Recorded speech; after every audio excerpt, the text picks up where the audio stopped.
Dal lunedì 1 dicembre inizieranno ad arrivare le tredicesime e i primi a riceverle saranno i pensionati, in Friuli Venezia Giulia 356.500. Entro Natale sarà corrisposta anche a poco più di 438.000 lavoratori dipendenti del settore pubblico e privato.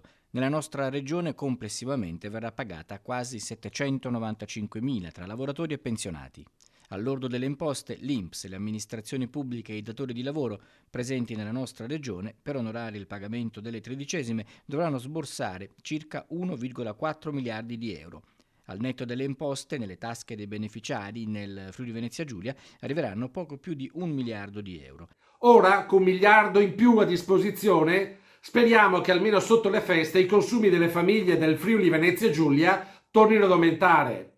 Questo aiuterebbe anche i bilanci di tante attività artigiane del piccolo commercio che, senza nuovi incassi, rischiano di chiudere l'anno in rosso.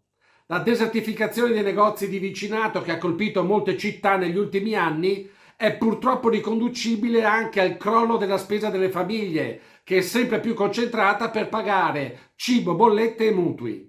L'analisi della CGIA di Mestre sottolinea che la tredicesima non premierà solo chi la riceve in busta paga o in pensione, ma anche lo Stato. L'erario, infatti, con un gettito IRPEF stimato in 345 milioni di euro solo in Friuli Venezia Giulia, avrà il suo introito. In arrivo anche il bonus mamme, che sarà erogato a dicembre alle donne con 2 o più figli a carico, sia dipendenti che autonome con reddito fino a 40.000 euro.